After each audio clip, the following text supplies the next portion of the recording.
the books that I read for the last 40 years. And today I have my special guest. She's the author of the book Her Dark Promise, no other than Miss Bria Rose. Hi. Welcome to Book 101, Miss Bria, and can you please introduce more about yourself? Hi, I'm Bria. I not only am a writer, but I do a lot of really cool other things in my life. So when you can't find me writing, you can find me by the pool, reading a book, watching some anime. I'm really enjoying this whole author journey. Miss Bria Rose, thank you so much for sharing your knowledge and wisdom to the world. What inspired you to retell Beauty and the Beast as a dark romance? What core elements of the original felt ripe for a grittier interpretation? Well, a little background about me. I actually used to work at the Disneyland Resort in Anaheim, California. I was there for about 7 to 8 years. And even before that, Disney has always been a huge part of my life. Like I'm in my bedroom right now and I'm kind of looking around. I have like a little section for, my Beauty and the Beast stuff. I have a section for I'm everything is Disney. Like I have tattoos. And so all of my tattoos are Disney. Disney is my life. It's a huge part of my life. It's my past. It's everything. And so why Beauty and the Beast? While I love all things Disney, Beauty and the Beast kind of became my obsession, my inspiration. She became everything. So I became really obsessed with the story in and of itself. Um, and so I actually read a book a few years ago that was another Beauty and the Beast retelling. And again, anyone who knows me knows Belle is kind of like my girl. So it just inspired inspiration of, oh, I actually have an idea for a book.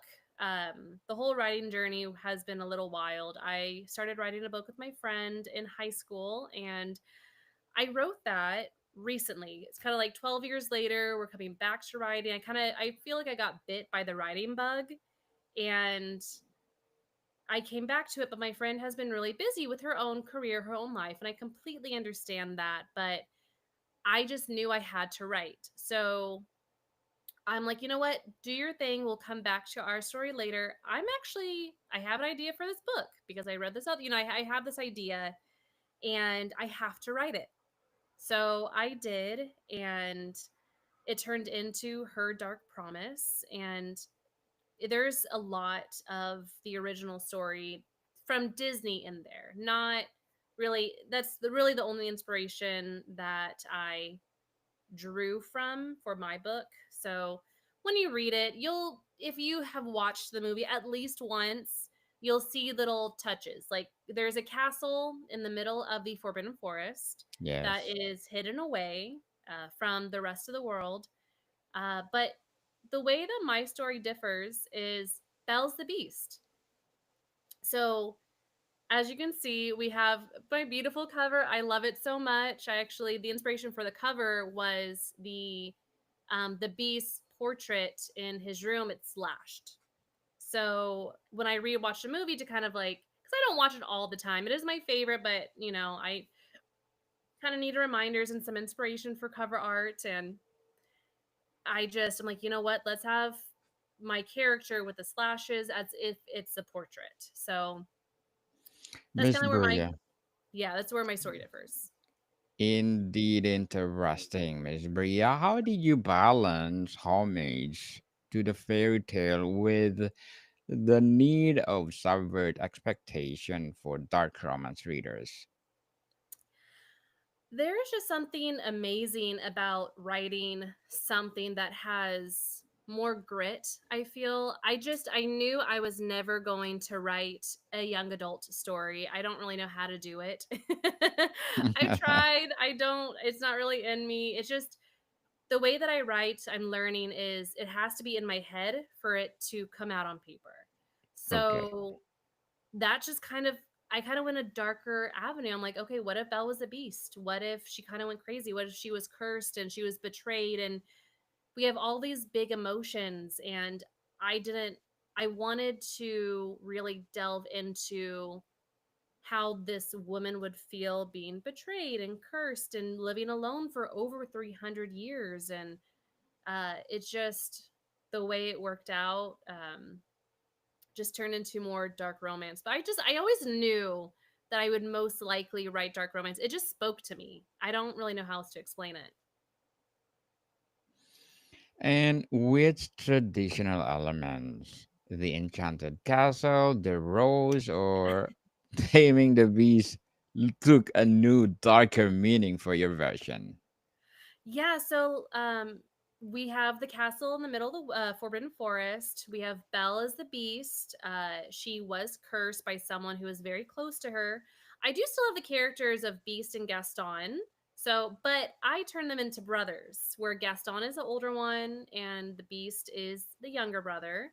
But it's kind of like, I don't know if you ever seen Supernatural. We have Sam and Dean. There's like that height difference. So Dean is shorter but older, whereas Sam is taller but younger. So we have kind of like those vibes. And I took the characteristics of the original characters and kind of twisted it, made it better. So Gaston, I took out the misogyny and the sexism. So he's no longer like that, but I also had him enjoy cooking.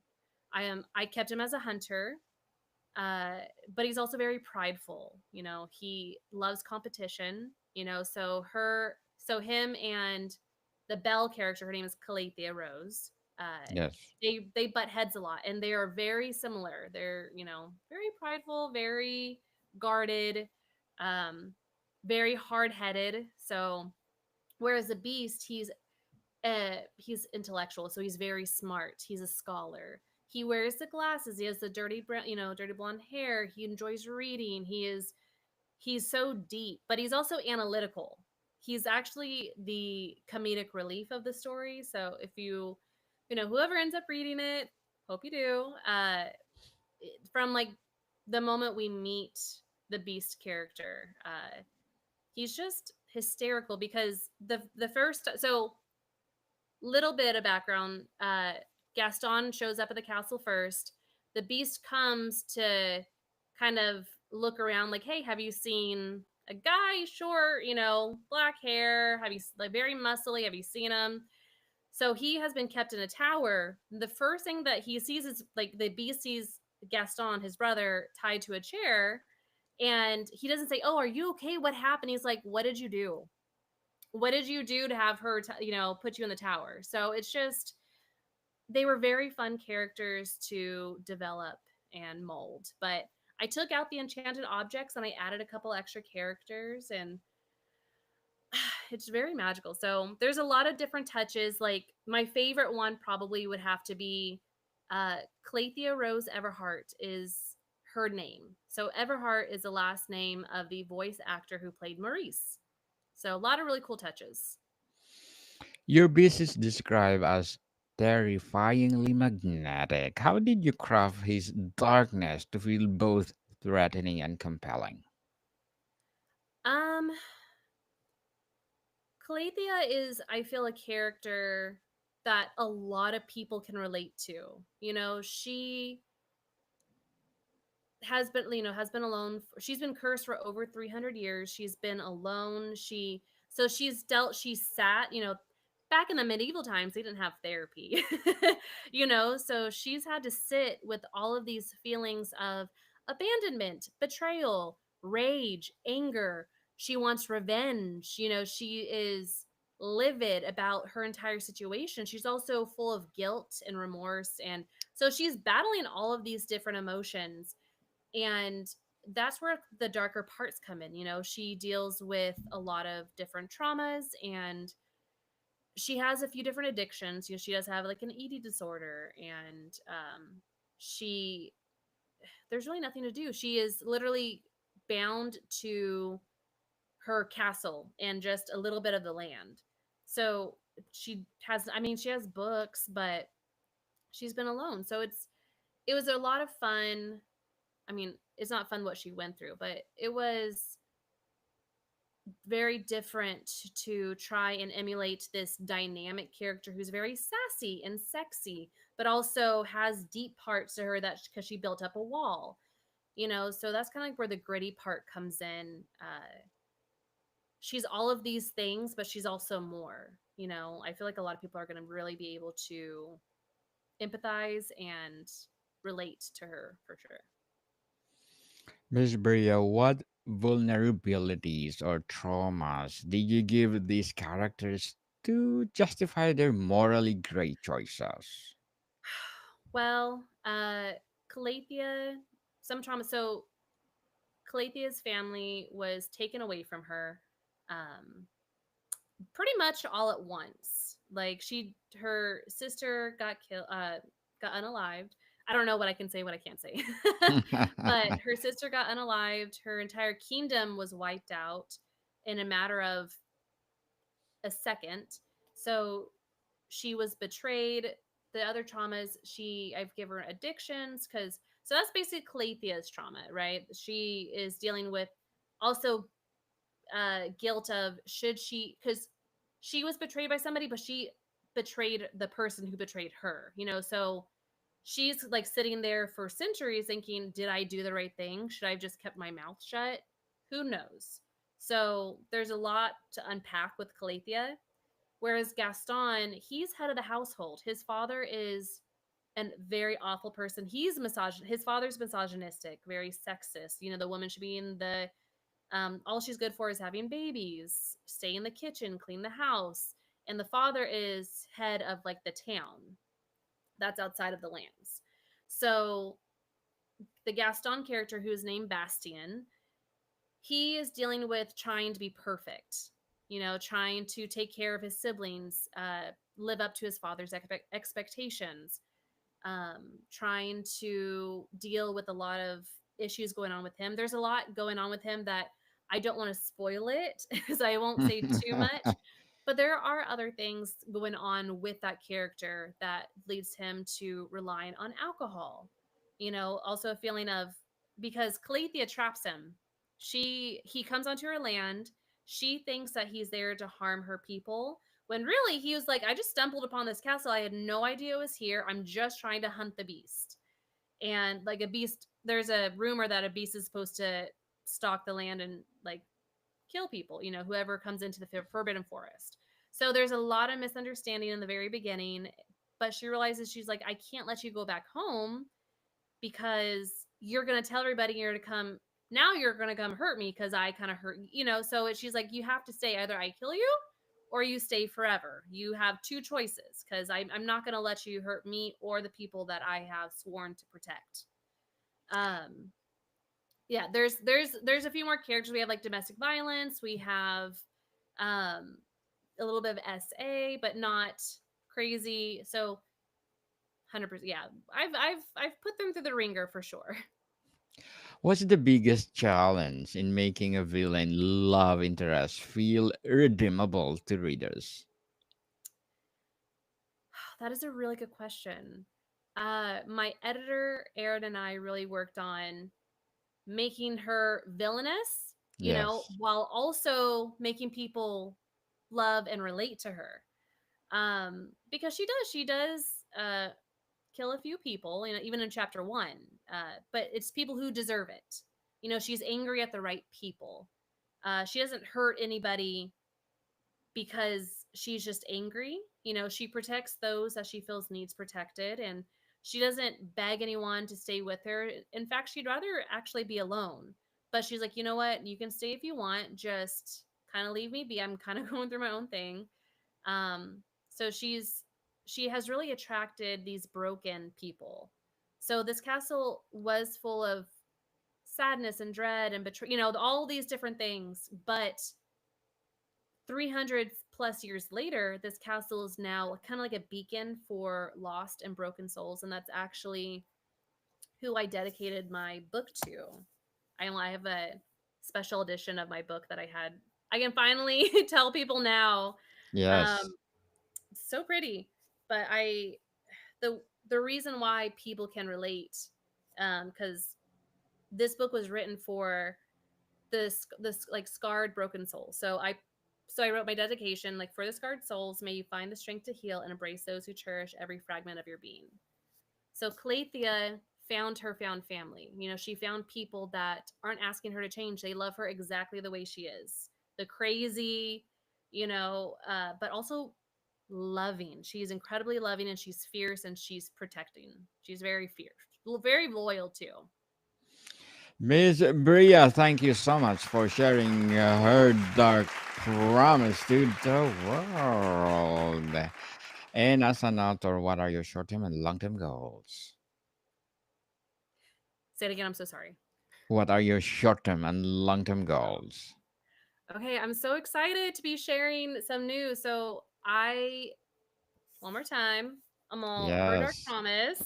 I'm actually have an audiobook made, and it's in production this month. So I'm so excited to announce. Jacob Morgan is going to be my male narrator with somebody that I found on ACX. Grace Noble is going to be my female narrator, and I'm so excited because that's just going to be another way people can experience it. So hopefully that'll be out in the next couple months. And then I have a spicy Pinocchio retelling that will be coming out hopefully September. That one's going to be a lot of fun. Lots of Um, fun. yeah, and then for my Vampire Diaries fans, I have a Klaus and Caroline inspired book. So I believe that they're in game. So I have a lot of really cool projects coming up that sometimes I'm like, there's so many crazy things going on, but those are my main things. Good luck to your goals, Miss Bria, and looking forward for more success and for sure Thank you. your books, your upcoming books. Please do come over and let's talk about it on Book 101 Review. Thank you. And what will be your piece of advice for those people out there want to be an author like you? Right. Just just whatever comes into your head, write it down because you cannot edit a blank page. So even if you think it's trash, probably is. That's rough drafts, but just keep doing it. Just keep practicing. Practice make it perfect, people, for sure. And well, don't afraid to commit mistake because mistake make Yeah. you better, not a perfect, but better in the future. Miss Bria, what do you hope readers feel when they finish the book? Is it discomfort, obsession, or catharsis? I hope this is a book that you're going to think about for a really long time. I hope it made you angry. I hope you threw the book at the wall. I hope you cried. I hope you rejoiced. I hope you kind of went uh through all the different feelings and emotions, and you just fell in love with these characters just as much as I have. Yes, for sure. How do you respond to critics that dark romance glorify toxicity? Toxicity. Teach their own. Don't ick my yum. uh it's not for Yes, everybody, like I do a lot of book signings, and I try to tell people, I'm like, hey, do you like dark romance? They're like, oh no, that's really dark. I'm like, that's okay. That's why there's so many different genres. It is not for yes. everybody. I feel like the dark romance girlies will get it. We want someone completely obsessed with us. I feel like fictional men are the only ones who can kind of fit the bill. So, we want someone who's going to burn the world for us, not burn us for the world. So that's why I really love dark romance, because we can play with these characters where we can write them how we would want it, in real life. Now, do I want to get maybe like kidnapped in real life? No. Do I want to be forced to stay in a castle for the rest of my life? Maybe, especially with a library and a handsome man. You know what I mean? So maybe, but in real life, actuality, I don't want that.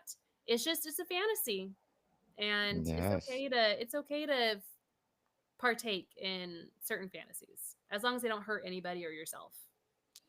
What makes a dark happily ever after satisfying despite the character's morally ambiguous journeys? I think not giving them perfect cookie cutter happily ever afters.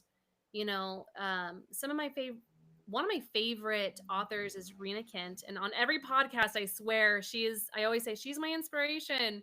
At the end of her books, and even in other books, when she brings back certain characters, they're not just magically fixed. You know, if they had a mental disorder, that mental disorder isn't gone by the end of the book. They still deal with it. Like, these are real people with real problems that will probably be forever. You know, anxiety doesn't just get cured, you know? So I think making things relatable and making them, uh, well, I guess relatable is probably the best word.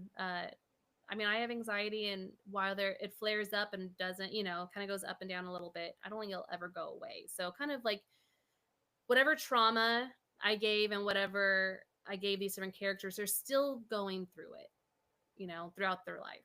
So, I think that's kind of where that is. Yeah.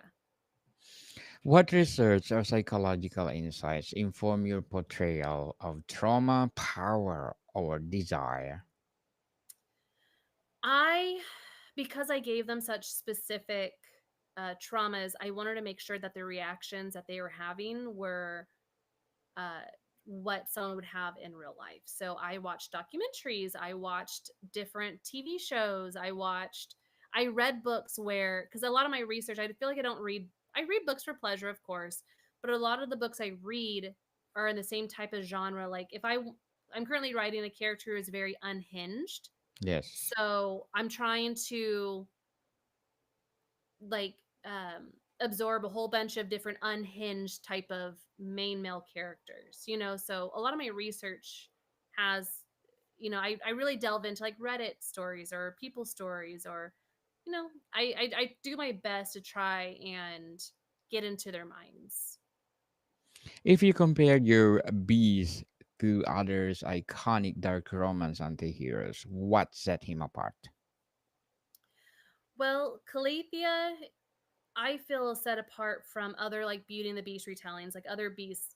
Well, first, they're, because mine's different. Mine's gender bent, so she's the beast, and I don't think there's a lot of Beauty and the Beast stories where she is the beast, because I do feel women who are portrayed in the media to be angry, they're like, oh, she's, you know, she's kind of, she's on her cycle right now. You know, we downplay it. She's a um I don't know if I can curse on here.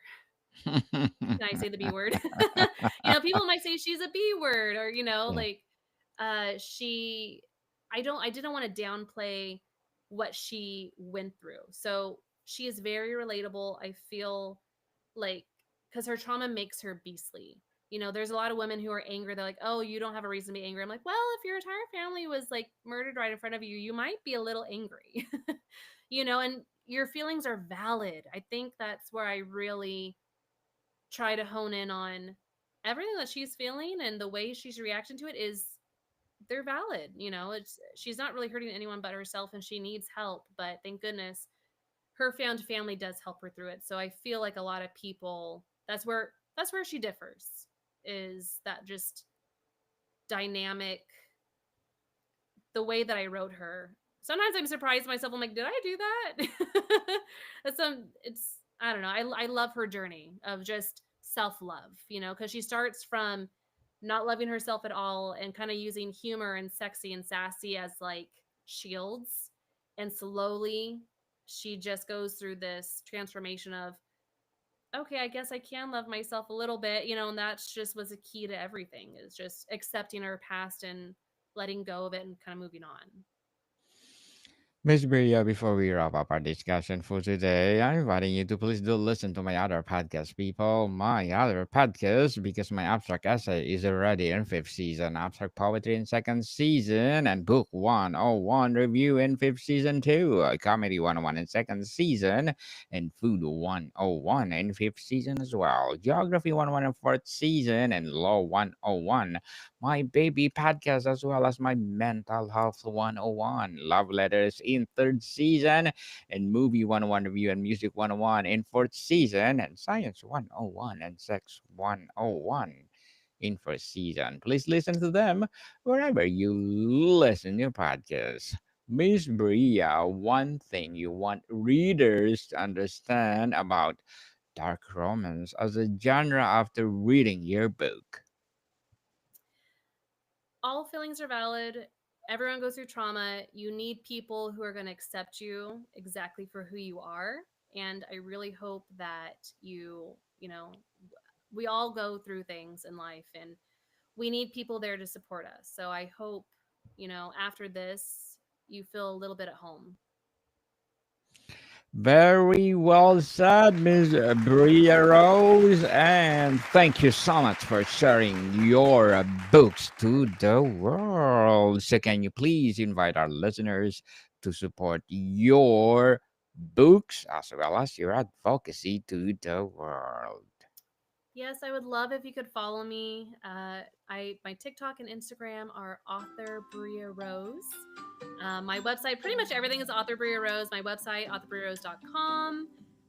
Definitely, if you read the book, definitely send out a DM, comment message, and that's where you can find me. Yes, people, let's support Miss Bria Rose because if you support her, more and more and more empowering fantasy books to come. So, Miss Bria, thank you so much for your time. Thank you so much. I really appreciate the opportunity. More to come, people. See you soon.